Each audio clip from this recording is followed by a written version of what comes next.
l'Assemblée nationale, le nombre des députés.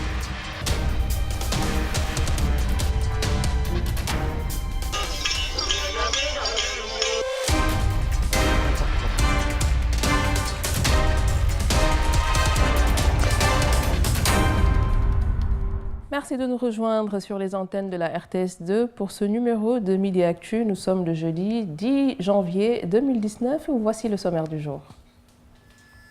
L'Assemblée nationale, le nombre des députés.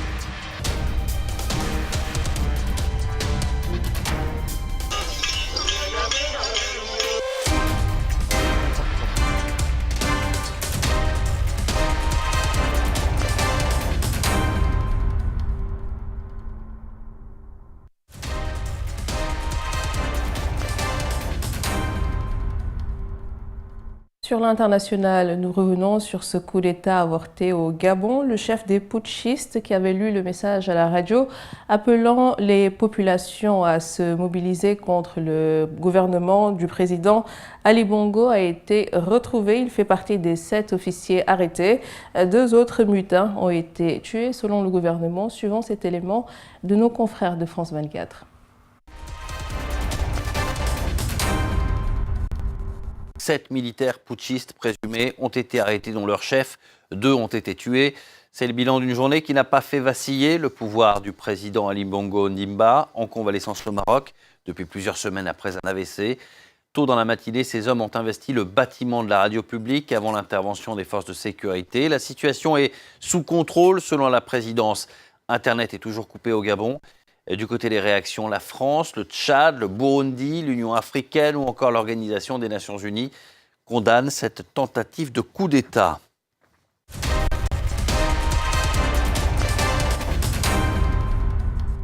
En Côte d'Ivoire, après le mouvement d'humeur dans le secteur du transport à Danané, c'est le retour au calme. Les différents acteurs se sont donc concertés pour trouver des solutions afin de réguler l'activité. Suivons cet élément. La ville de Danané a connu une perturbation du trafic ce samedi 5 janvier 2019 dans la matinée due à un mouvement d'humeur des conducteurs de taxis-motos. Pour un retour à la normale, le préfet de département a réuni les acteurs du transport, les conducteurs de taxis-motos, les commerçants, les forces de défense et de sécurité, les élus, les autorités traditionnelles et administratives. À l'issue de cette concertation, des appels au calme et à la normalisation sont lancés. Que dès demain, à partir de 6 heures, nous allons reprendre l'activité. Il n'y a pas de problème.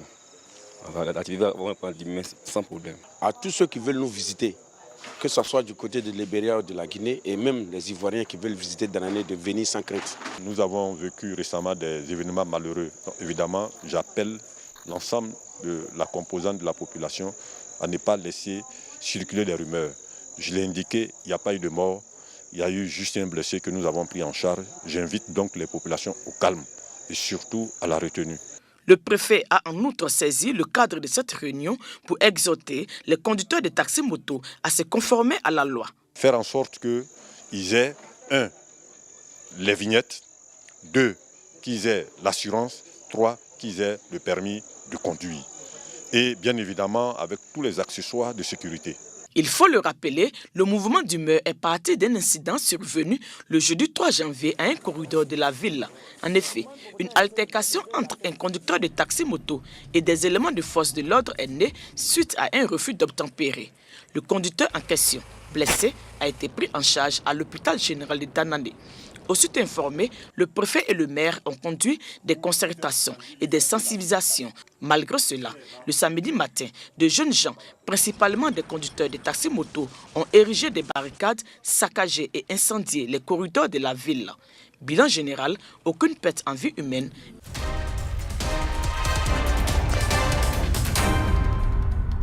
Avec moi sur ce plateau, notre invité du jour, il s'agit de Monsieur Pabba, consultant en entrepreneuriat. Bienvenue. Merci. À vous.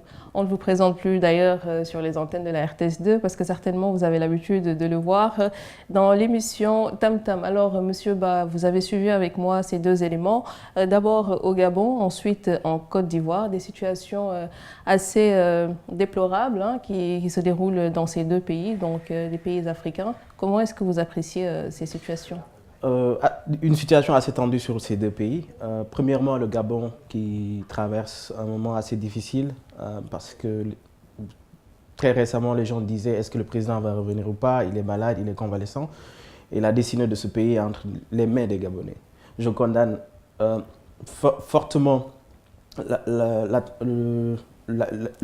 l'attentat. Et je pense qu'on a traversé une période en Afrique où tout doit se passer dans les urnes. Si les Gabonais veulent que le président parte, je pense qu'il faudra attendre les élections. Clairement. Et nous restons avec l'actualité internationale. Pour cette fois-ci, parler des États-Unis avec le président Donald Trump qui ne cède pas sur son mur à la frontière mexicaine, un projet qui est à l'origine du gel d'un quart du gouvernement fédéral, ce depuis le 21 décembre 2018. Voici le président américain Donald Trump. Notre frontière sud est un vrai pipeline qui fait entrer d'énormes quantités de drogue comme la méthamphétamine, l'héroïne, la cocaïne et le fétanyl. Chaque semaine, 300 de nos citoyens meurent à cause de l'héroïne seule. 90% de cette drogue provient de notre frontière sud. Cette année, il y aura plus de victimes de la drogue qu'il n'y a eu de victimes durant toute la guerre du Vietnam.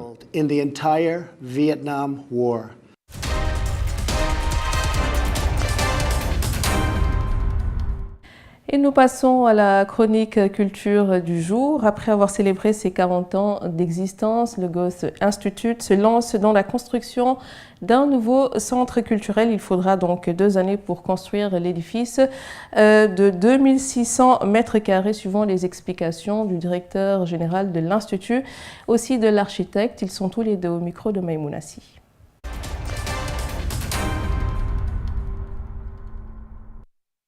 On a pensé que notre institut ici, c'est un peu plus petit. On voudrait bien grandir l'Institut et aussi avoir plus d'espace pour les gens pour venir, pour avoir des échanges, pour faire des idées et aussi pour réfléchir, pour visionner, pour se concentrer à la culture, toutes les choses qu'on offre, la langue, la bibliothèque, la programmation culturelle et tout. Et finalement, on a trouvé un endroit qui est exactement les choses qu'on a cherché. C'est un grand endroit de 2600 mètres carrés, juste derrière la musée Senghor. Cette idée est une idée de créer un centre qui, au-delà de créer une institution qui a un but culturel, qui a un but de faire la promotion de la jeunesse, de créer une structure qui inspire, vous comprenez, qui donne une nouvelle voie. Si vous me le permettez, et je ne voudrais pas que vous le jugez comme il est dit, mais c'est essayer d'insuffler une manière de penser. M. Kéré, il est né à Burkina Faso, mais il a étudié l'architecture à Berlin. Et je voudrais juste bien ajouter une seule chose. Le premier moment où on a été sur l'endroit et on a visité l'endroit, la première chose qu'on a parlé, c'était des petits insectes, des oiseaux et tout, et pas des bâtiments, pas de la structure et tout. Ça s'est venu après. Donc ça me fait vraiment confiance que voilà, c'est la culture, c'est pas seulement prendre un livre, non, c'est penser de manière de vivre en général. Et ça, je crois, avec M. Kéré, tous les aspects qu'on voudrait bien avoir, M. Kéré, il sait déjà, et il a aussi beaucoup des idées qui sont exactement les idées de nous.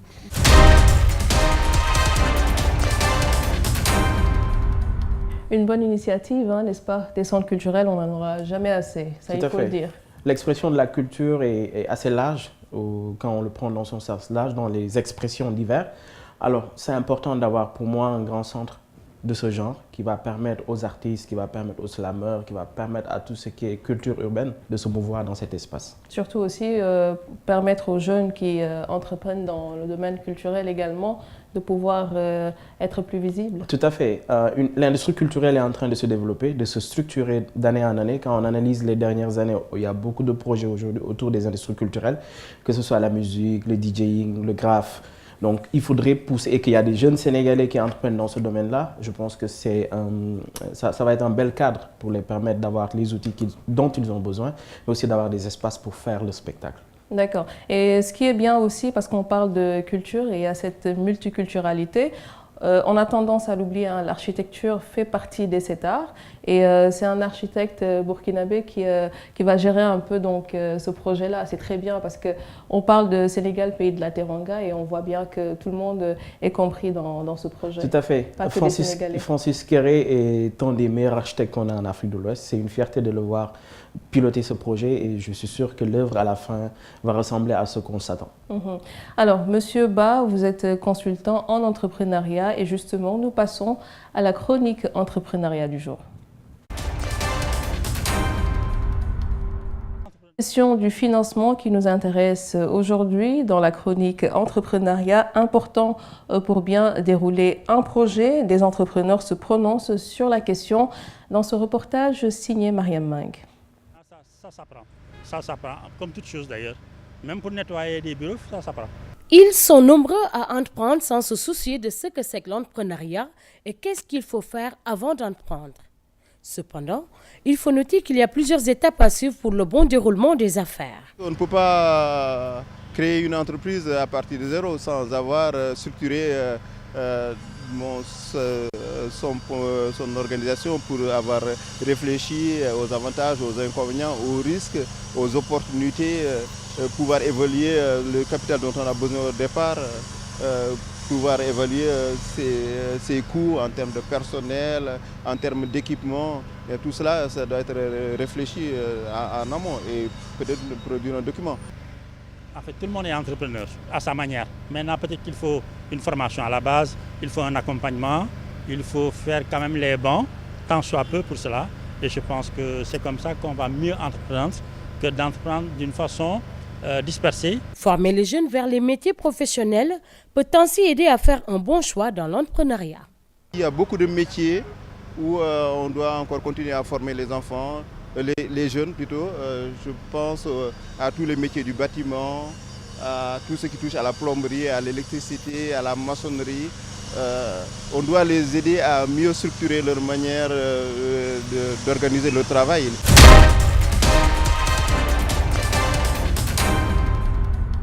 Alors, Monsieur Ba, il y a cette expression qui revient souvent quand on parle d'entrepreneuriat ou quoi, le business plan. Qu'est-ce que cela signifie? Alors, le business plan, en somme, est le document, je l'appelle le tableau de bord de l'entrepreneur. Pour développer une activité, il faut, comme ils ont dit dans le reportage, il faut structurer cette activité, pour savoir où commencer, quels sont les moyens nécessaires pour mener l'activité, quels sont les investissements en termes de ce dont j'ai besoin et quels sont les moyens qui me permettent de faire tourner l'activité pour faire du profit. Maintenant, tout ça, ça nécessite que l'entrepreneur l'étudie et le met sur un document pour pouvoir présenter le projet. C'est ce qu'on appelle un business plan. Et en d'autres termes, on l'appelle aussi plan d'affaires.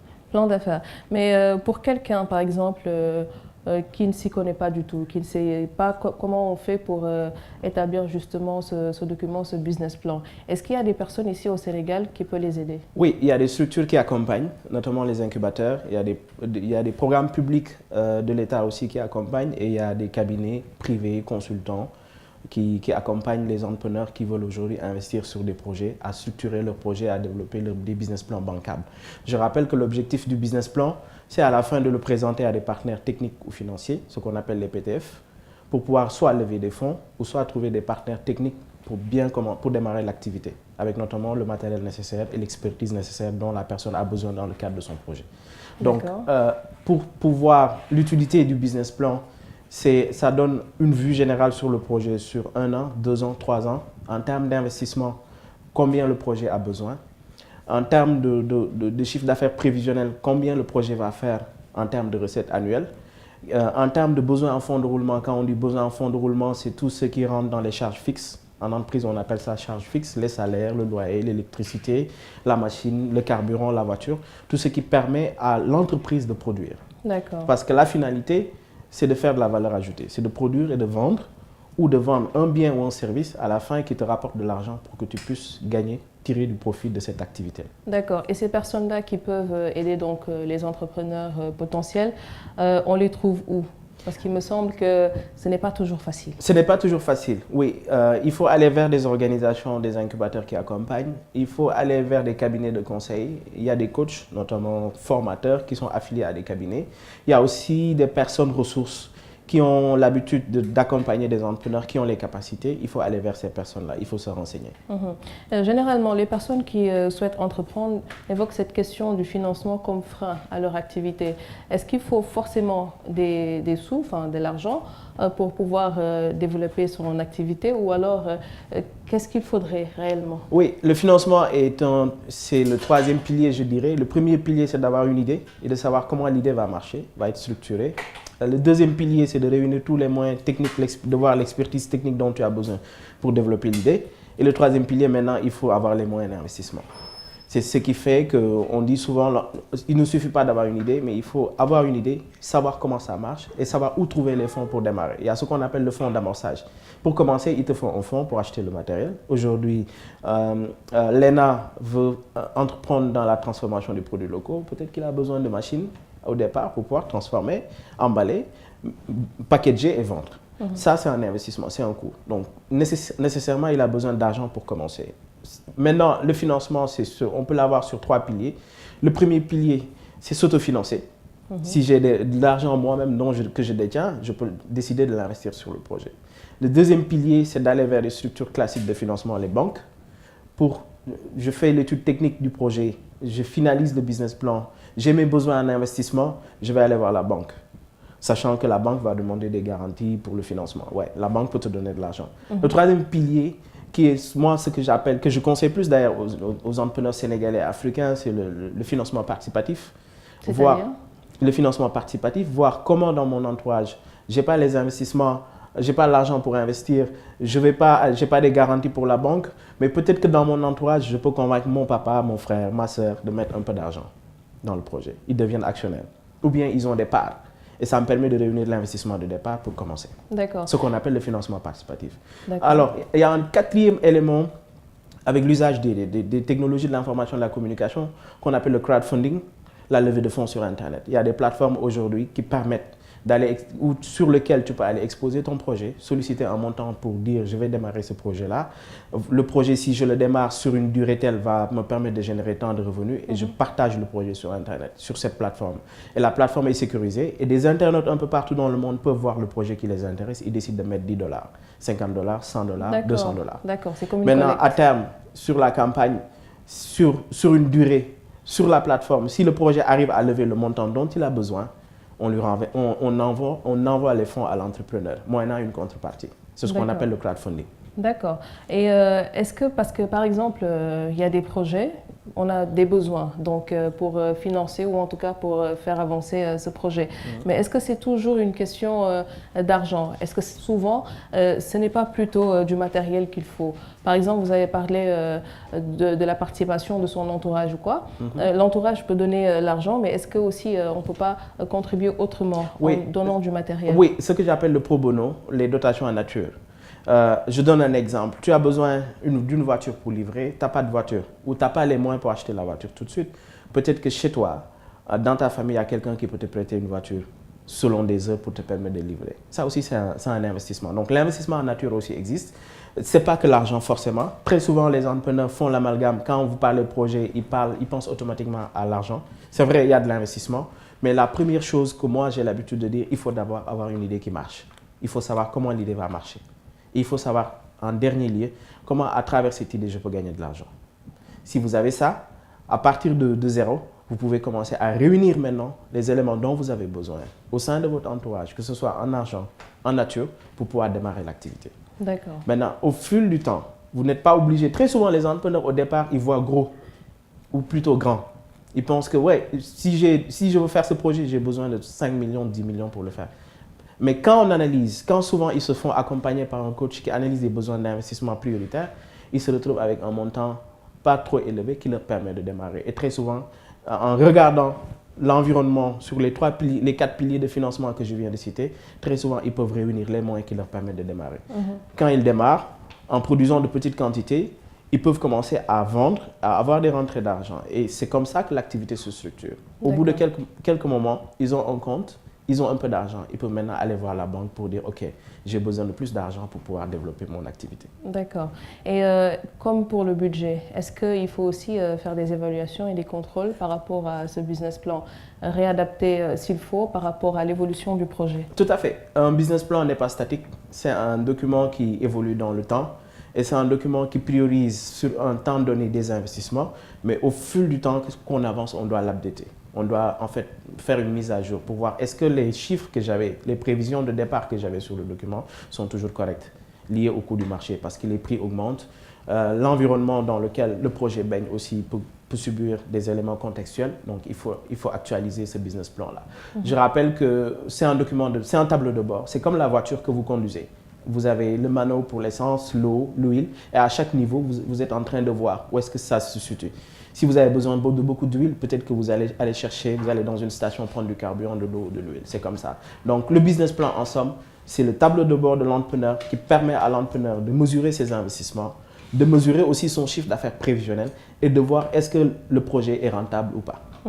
Vous avez dit tout à l'heure qu'il y a des coachs pour mettre en place un business plan, mais est-ce qu'une fois qu'on a obtenu ce financement, est-ce qu'il n'y a pas aussi des coachs pour aider un peu à gérer ce financement, Tout à fait. pour que la personne ne s'éparpille pas? Tout à fait. Ce qu'on appelle la gestion de la petite activité. Un entrepreneur aussi doit savoir gérer, doit savoir faire ses états financiers. Il vend jusqu'à la fin de journée, il doit pouvoir faire... Il y a ce qu'on appelle d'habitude, on apprend aux entrepreneurs quelle est de recettes dépenses. Aujourd'hui, j'ai vendu combien, j'ai dépassé combien, j'ai dépensé combien. À partir de là, je fais mon compte journalier. Combien j'ai gagné dans la journée ou combien j'ai perdu dans la journée. S'il le fait régulièrement, la semaine, le mois, en fin du mois, il a ce qu'on appelle la situation financière de l'activité. Et ça, c'est un comportement, c'est une formation que l'entrepreneur a besoin. Deuxième chose, très souvent, ce qui arrive aux entrepreneurs, c'est qu'ils mélangent leur poche personnelle et la poche de l'entreprise. Je donne un exemple. Vous vendez jusqu'à la fin de journée, vous avez 200 000. Mais les 200 000 que vous avez vendus durant votre activité ne vous appartiennent pas. Appartiennent à la caisse de l'entreprise. Vous sortez d'ici et vous allez à Sandaga, vous voyez quelque chose qui est très joli, vous voulez l'acheter et vous prenez l'argent de la vente de l'activité et vous l'achetez. Dans ce cas, vous êtes en train vous-même de plomber votre activité. C'est sûr, de se ruiner. Donc, vous avez fait ce qu'on appelle, nous, dans le langage très terre-à-terre, vous mélangez votre poche et la poche de l'entreprise, alors que c'est deux comptes séparés. Vous devez avoir un compte pour tout ce qui est vente, tout ce qui rentre dans les flux de trésorerie, d'argent, de l'activité à côté. Et à côté, en fin du mois, vous payez votre salaire. Et sur ce que vous gagnez, là, vous pouvez dépenser pour vos propres besoins personnels.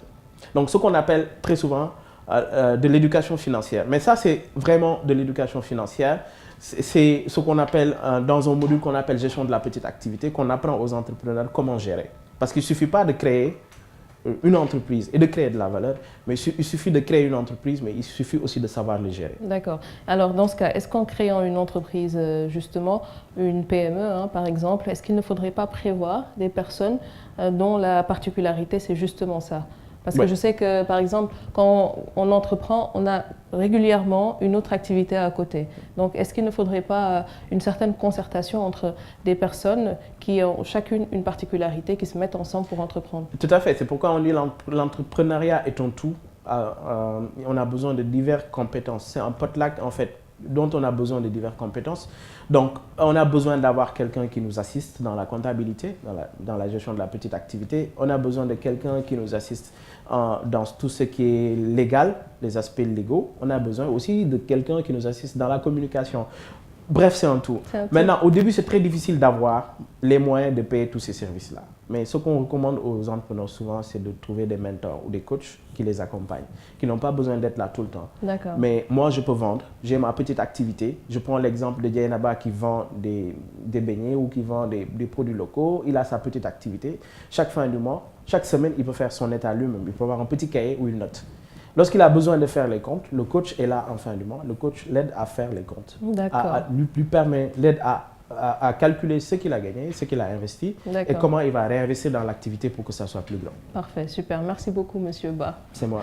Voilà, donc il était notre invité aujourd'hui dans Midi Actu, Pape Ba, consultant en entrepreneuriat. C'est la fin de ce numéro de votre magazine Midi Actu. Nous vous donnons rendez-vous lundi à partir de 12h sur la RTS2. On se quitte avec la météo du jour. Au revoir.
Nationale, le nombre des députés